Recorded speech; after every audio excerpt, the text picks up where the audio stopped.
네, 새정치민주연합 국정교과서 저지 특위 위원을 맡고 있는 유기용 의원입니다.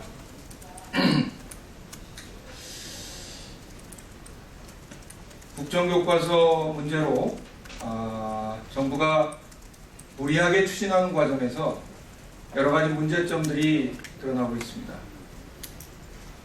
현재 유일한 대표 집필자로 남은 신영식 교수가 지난 11월 6일 모 언론사와의 인터뷰에서 임시정부의 정통성을 부정하는 발언을 했습니다.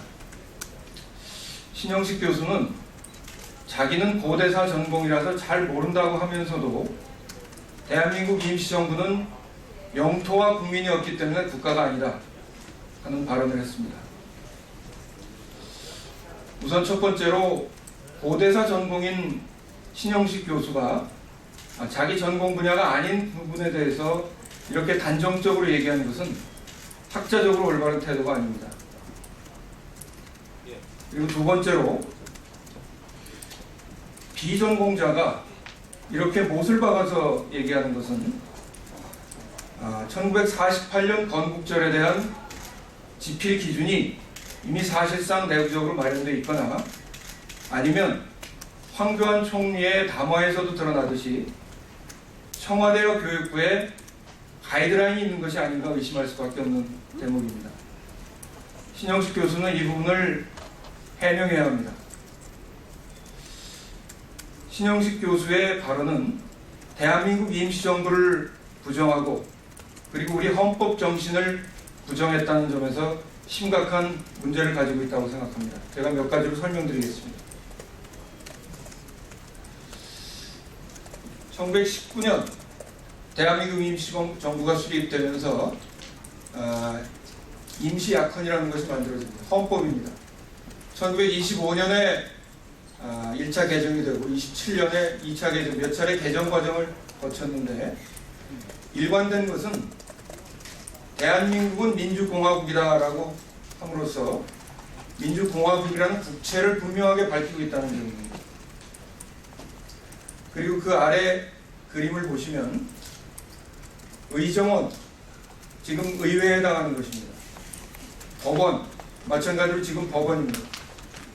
국무원, 지금의 행정부에 해당하는 삼권 분립 체계를 엄밀하게 갖춘 그런 민주공화국 체제를 갖추고 있었다는 것을 알 수 있습니다. 경찰 조직도 가지고 있었습니다. 김구 선생이 경무국장을 지냈던 것 우리가 잘 알고 있습니다. 다음은 국가로서 갖춰야 될 국방, 군의 보유와 관련된 문제입니다. 당시 헌법상으로도 그렇고 내용을 보면 군무부라고 해서 지금의 국방부에 해당합니다. 그리고 통수부라고 해서 지금의 군 체계를 갖추고 있었습니다. 여러 체계를 갖추고 있었는데 우리가 잘 아는 광복군 제1지대, 제2지대, 제3지대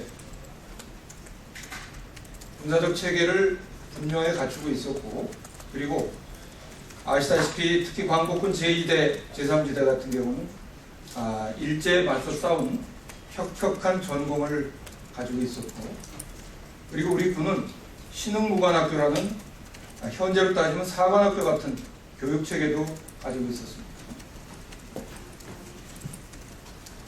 또 한 가지 국가가 가져야 될 중요한 기능 중에 하나가 외교와 관련된 부분입니다. 지금 이 옆에 보여드리는 사진이 1920년대 대한민국 임시정부가 발행한 여권입니다. 당시 구미지역으로 유학을 가려고 하는 학생에게 대한민국 임시정부 이름으로 여권을 발급했습니다. 그 밖에 우리가 잘 아는 신규식 박사, 1921년에 당시 외무총장, 지금의 외교부 장관으로서 손문 주석에게 대한민국 임시정부를 승인받는 그런 외교적 성과를 거뒀습니다. 김규식 박사는 당시 파리 대표부 위원장이었습니다. 파리 대표부 위원장으로서 김규식 박사는 당시에 주로 유럽 쪽의 외교를 담당했고 그리고 이승만 박사 이승만 박사 역시 미국을 근거해서 주로 미국에서 외교 활동을 대한민국 임시정부의 이름으로 전개했던 것을 우리는 잘 기억하고 있습니다.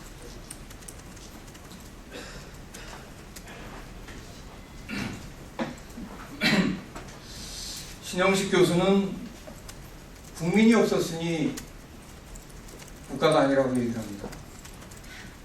당시 우리 국민들은 대한민국 임시정부를 자신의 국가로 생각했을까요? 아니면 조선 총독부를? 아니면 혹은 일본을 국가로 생각했을까요? 국내의 많은 사람들이, 백산 안희재 선생을 비롯해서 국내의 많은 사람들이 대한민국 임시정부에 세금을 낸다고 하면서 성금을 보냈습니다. 박영만 선생을 비롯한 미주지역 동포들이 대한민국 임시정부에 매년 막대한 액수를 성금으로 보냈습니다.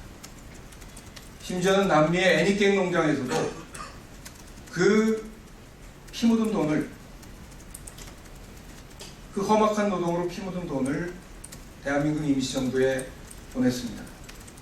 이들이 국민이 아니었단 말입니까? 또 신영식 교수는 이렇게 얘기합니다. 영토가 없었으니까 대한민국 임시정부 국가가 아니다. 자, 제가 한 가지 보여드리겠습니다.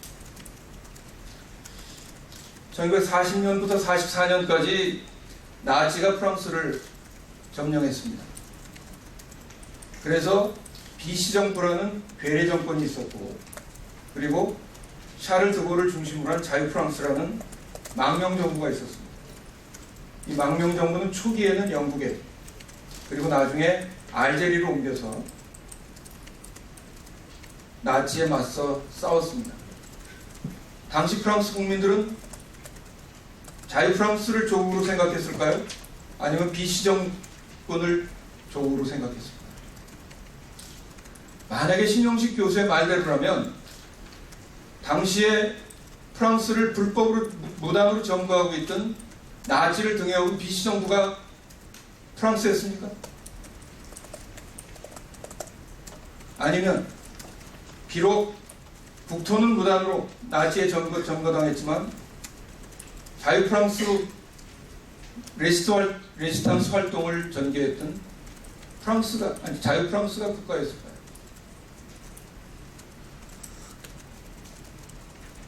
신영식 교수의 인식은 이런 점에서 심각한 문제를 가지고 있습니다.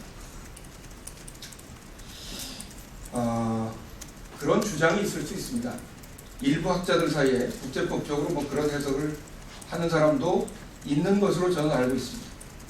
그러나 자, 보십시오. 이것이 48년 재헌의회에서 통과된 당시 재헌헌법의 전문입니다. 1919년 3.1운동과 함께 대한민국을 건국했다고 했습니다. 그리고 1948년에 그것을 재건했다고 표현했습니다. 이승만 대통령이 초대 대통령이었습니다. 신익희 선생을 비롯한 당시의 재헌의원들이 우리의 시작은 1919년 대한민국 임시정부다, 이렇게 인식했던 것입니다. 그리고 제가 몇 차례 설명을 드렸지만 이것이 당시 관보 1호입니다. 1948년 9월 1일 날 이승만 정권이 출범하면서 처음 발행한 관보 1호에 연호를 대한민국 30년이라고 썼습니다. 1919년이 대한민국 1년이기 때문에 48년이 대한민국 30년이었던 것입니다. 이승만 정권까지도, 이승만 대통령까지도 대한민국 임시정부를 대한민국의 출발점으로 생각했고 국가였다고 얘기했는데 왜 신영식 교수는 영토와 국민이 없으니까 국가가 아니라고 하는 것이죠. 저는 여기에 우리 국정교과서를 만드는 숨은 노림수가 있다고 생각합니다. 만약에 1919년 만들어진 대한민국 임시정부가 국가이고 그 법통을 인정한다면 일본 천황에게 혈서로 충성을 맹세했던 다카키 마사오 만주군 중이 반역자가 되는 것입니다. 1919년에 만들어진 대한민국 임시정부가 그 정통성을 인정한다면 일본의 항공기 헌납을 선동했던 가네다 류슈, 김무성 대표의 부친 반역자가 되는 것입니다. 반민족 행위자가 되는 것입니다. 그래서 1948년 건국절을 그동안 뉴라이트 학자들은 주장했고, 그리고 이번 국정교과서를 만들면서 1948년 건국을 못 박으려 하고 있습니다. 그런데 유일한 대표 지필자이고 고대사 전공인 신영식 교수가 나와서 대한민국 임시정부는 영토와 국민이 없기 때문에 국가가 아니다라고 못을 박는 것은 대단히 부적절한 일이고 자격을 갖추지 못한 사람입니다. 여기서도 보듯이 국정교과서 추진을 즉각적으로 중단해야 하고, 그리고 오늘 지필진 공모를 마감한다고 얘기합니다. 현재로 와서는 지필진 공개 안 할 것 같습니다. 지필진 공개하십시오. 그리고 이 무리한 일을 그만두고 대한민국 임시정부 부인회까지 이른 이 반헌법적인 행위들을 즉각 중단하고, 그리고 신영식 교수는 그 언행에 대해서 국민 앞에 사죄해야 될 것입니다. 이상입니다.